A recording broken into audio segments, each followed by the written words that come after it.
piccola ho imparato che i miei desideri potevano essere una fonte di disturbo per le persone intorno a me e che quindi andavano contenuti. Sono sempre stata una bambina piuttosto tranquilla. Le frasi che hanno descritto i miei primi anni di vita sono state mangia e dorme e dove la metti sta, sempre pronunciate con una certa ammirazione. Praticamente di me veniva apprezzata soprattutto l'assenza. Ho capito subito che esistevano desideri accettabili e altri che non lo erano e che per questo andavano repressi. I miei primi desideri ovviamente dovevano passare al vaglio dei miei genitori e quindi sapevo che al bar potevo desiderare al massimo il gelato piccolo, cornetto base sì, Magnum no. I giochi li potevo desiderare solo a Natale e al compleanno e dovevano essere molto educativi e poco costosi. Giochi di società sì, costruzioni nì, un po' care, bambole meglio di no, futili. Ma la cosa migliore che potessi fare era desiderare in silenzio, non chiedere mai niente e accontentarmi sempre di quello che arrivava, che era un po' come non desiderare affatto. Siccome non volevo rovinare l'immagine di brava figlia che mi avevano cucito addosso, ho iniziato a silenziare i miei desideri, fino a quando quelli delle altre persone si sono sovrapposti ai miei. Prima quelli dei miei genitori, poi quelli di maestre, professori. Quelli delle medie mi avevano detto che avrei potuto desiderare al massimo un istituto tecnico nel mio futuro. Crescendo, anche i miei desideri dovevano crescere e allinearsi alle aspettative sociali. Quindi avrei dovuto desiderare prima di andare bene a scuola, poi di coltivare delle buone amicizie, di trovare un buon lavoro e infine un bravo ragazzo con il quale sistemarmi e costruire una famiglia di sani principi. Tutti quei desideri che ti posizionano correttamente all'interno della società, insomma, che ti tengono al riparo dal giudizio. Quante volte i desideri socialmente accettabili si sovrappongono ai nostri? In un'ipotetica gerarchia di desideri, quelli più inconfessabili, meno accettabili, più giudicati, sono i desideri sessuali. I desideri sessuali sono qualcosa di viscerale che è radicato in profondità dentro ogni individuo e per questo sono personali e unici. Possono essere condizionati dall'esterno, certo, ma nascono dall'interno e sfuggono a qualsiasi regola e codice etico. Possono andare contro i nostri stessi valori e i principi morali, contro il nostro ruolo sociale. Possiamo essere un autoritario dirigente d'azienda e desiderare il momento in cui potremo finalmente barattare i nostri abiti formali, camicia, cravatta, mocassini, con dei collan, dei tacchi, un grembiule e vestire i panni di una sissy maid, una domestica servile sottomessa alla sua mistress. Desiderio di femminilizzazione. Spesso proviamo paura per i nostri desideri, perché temiamo che possano rivelare chi siamo per davvero, che possano sguinzagliare il mostro che teniamo nascosto dentro, quando invece descrivono che cosa vogliamo, cosa ci attira in un certo ambito della vita, quello sessuale in questo caso. Ma perché quello che desideriamo sessualmente dovrebbe determinare che tipo di persona, di professionista, di genitore, di figlia, di cittadino siamo? Chi è che decide cosa è giusto, cosa è accettabile e cosa invece è perverso, immorale e degradante? Ed è possibile che qualcosa che viene socialmente considerato degradante sia anche soggettivamente eccitante e divertente? Per quanto ci sembri una dimensione sempre più lontana da noi, la religione condiziona ancora molto il nostro piacere. Secondo le ultime statistiche, circa il 75% della popolazione si definisce cristiano e cattolico. Parliamo di 3 persone su 4, più o meno più di 40 milioni di persone. Chi ha ricevuto questo tipo di educazione ha imparato che non sono solo le nostre azioni a essere condannabili, ma anche i pensieri. Possiamo peccare infatti in pensieri, parole, opere e omissioni, quindi anche attraverso i desideri. E infatti 2 dei 10 comandamenti disciplinano proprio il desiderio. Non desiderare la donna ad altri, non desiderare la roba ad altri. E questo mi porta a un'altra riflessione. Quali sono i soggetti che nella nostra società sono autorizzati a desiderare? Il 9° comandamento parla di uomini che desiderano le donne.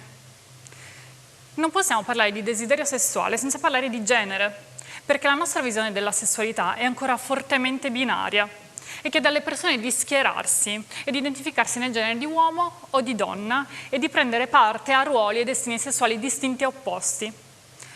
All'uomo attribuiamo un ruolo attivo di soggetto desiderante, l'uomo è incoraggiato a impugnare il desiderio in ogni ambito della vita, compreso quello sessuale. Un uomo che desidera è ambizioso, è virile, il sesso è un territorio di conquista per l'uomo, una vincente battuta di caccia.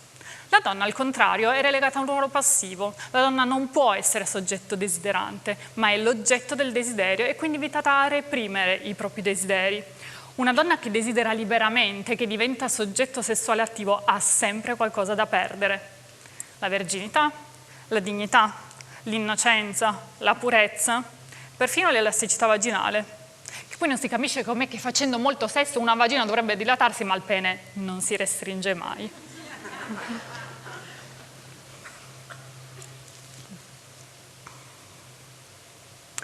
Oltre ai ruoli di genere, abbiamo un altro problema.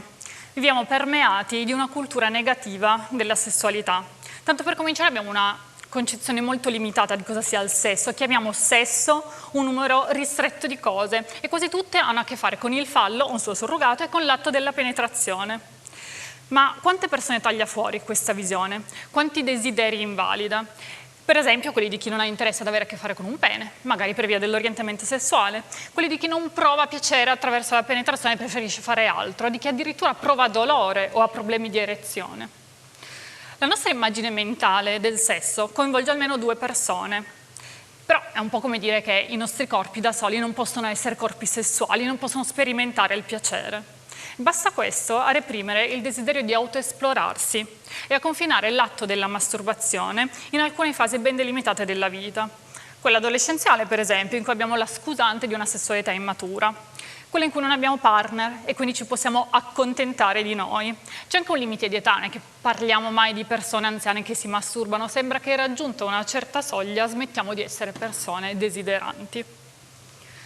Le uniche informazioni che riceviamo sul sesso prima di iniziare a viverlo riguardano quelli che possiamo chiamare gli effetti collaterali negativi, infezioni, malattie sessualmente trasmesse, gravidanze indesiderate.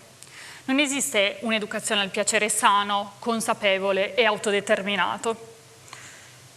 Questa concezione negativa ce la portiamo avanti per tutto il corso della vita. Possiamo anche essere le persone sessualmente più liberate, ma il modo in cui parliamo di sesso tradisce l'idea che sia qualcosa di intrinsecamente sporco, che possa contaminare le persone e i sentimenti puri.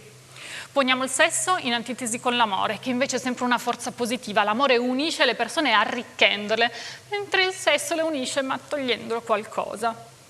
Ci esprimiamo con frasi come «è stato solo sesso», come se il sesso senza un trasporto sentimentale non richiedesse un investimento umano, energetico, emotivo.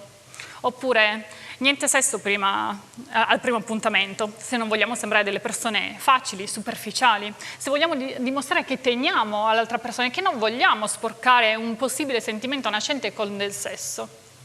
Il sesso rovina l'amicizia.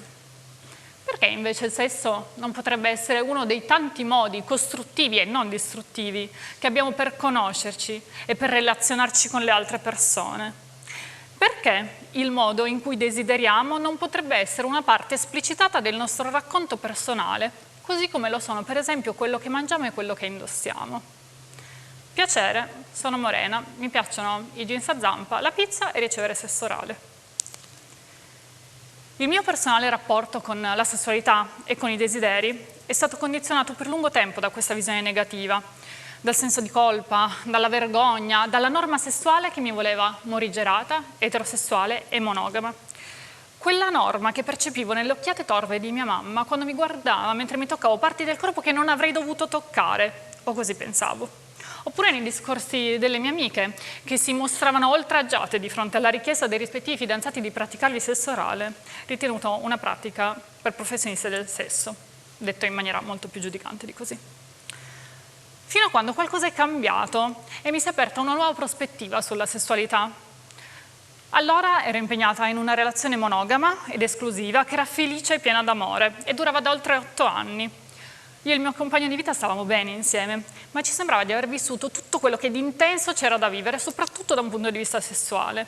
Sembrava che non rimanesse altro che proseguire sulle tappe successive della scala mobile relazionale e quindi unirci in matrimonio, fare dei figli, crescere la nostra famiglia, invecchiare insieme e intanto accontentarci di una vita sessuale destinata a ridursi e a lasciare il posto ad altre priorità. Quella prospettiva però ci andava stretta, ci sembrava in qualche modo di sprecare tutto l'amore che avevamo coltivato fino a quel momento e non volevamo ridurci a essere una coppia esausta e rassegnata.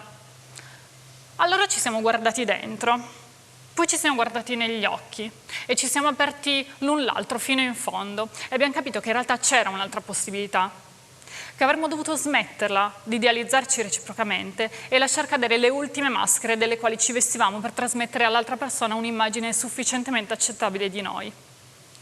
A quel punto la sessualità è diventata il nostro spazio di libertà all'interno del quale sbrigliare tutti i nostri desideri e i mostri più nascosti e accogliere quelli dell'altro abbandonando ogni forma di giudizio per andare insieme alla ricerca del piacere.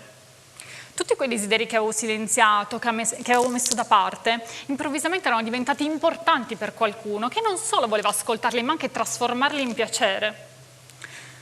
La sessualità è diventata anche un argomento centrale nelle nostre vite, una materia di confronto quotidiano, ma parallelamente ci siamo resi conto di quanto le altre persone facessero davvero fatica a parlarne in modo naturale e libero, al di là soprattutto delle solite battute goliardiche che si fermano alla parte performativa, prestazioni, durata, frequenza, dimensioni. Ci siamo resi conto che nessuna persona è abituata a parlare di sessualità, perché nessuna persona è mai stata educata a farlo. Non possediamo un vocabolario del piacere e non esiste ancora una cultura positiva e condivisa della sessualità. Così abbiamo deciso di provare a costruirne una. Abbiamo creato Le Sex and Rose, che è un blog che parla di ricerca del piacere come punto cardine di una vita sessuale sana e appagante. Io ho cominciato a divulgare un messaggio sex positive, a incoraggiare le persone a prendersi cura di questa dimensione della vita e a compiere un percorso di liberazione. Diventare persone sessualmente liberate, però, non significa obbligarsi a godere del sesso, ma interrogarsi attivamente sullo spazio che esso occupa in ogni fase della nostra vita, sul significato che ha per noi. Perché il sesso non dovrebbe essere usato come parametro per calcolare il valore morale e sociale di una persona, ma non dovrebbe neanche essere dato per scontato in una relazione, o peggio, essere considerato dovuto. Liberarsi significa abbracciare i propri desideri e assumersi la piena consapevolezza e responsabilità del proprio piacere. La sex positivity ci educa anche alla complessità e alla diversità, perché non può esistere un unico modo di essere soggetti sessuali. L'esperienza sessuale deve rimanere personale, fluida, mutevole, non può essere forzata a seguire una norma rigida e prescrittiva. E il peso della norma è talmente ingombrante nelle nostre vite che la maggior parte delle domande, dei dubbi che hanno a che fare con la sfera sessuale iniziano con: è normale? È normale che non riesca a raggiungere l'orgasmo senza stimolare la clitoride? È normale che ami alla follia la mia fidanzata ma che il sesso non mi interessi? È normale che voglia essere penetrato analmente con un dildo strapon da mia moglie anche se sono etero? Nel mio personale percorso di liberazione ho imparato anche a decostruire il concetto di trasgressione che avevo sempre letto in un'accezione negativa. La trasgressione sessuale di solito è associata a pratiche particolarmente libertine e estreme, che però giudichiamo perverse ed esagerate.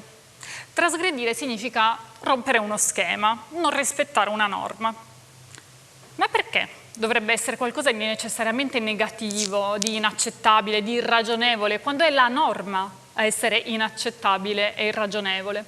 Quando la norma ci vuole imporre un modello sessuale che stabilisce se possiamo desiderare, cosa possiamo desiderare e chi possiamo desiderare.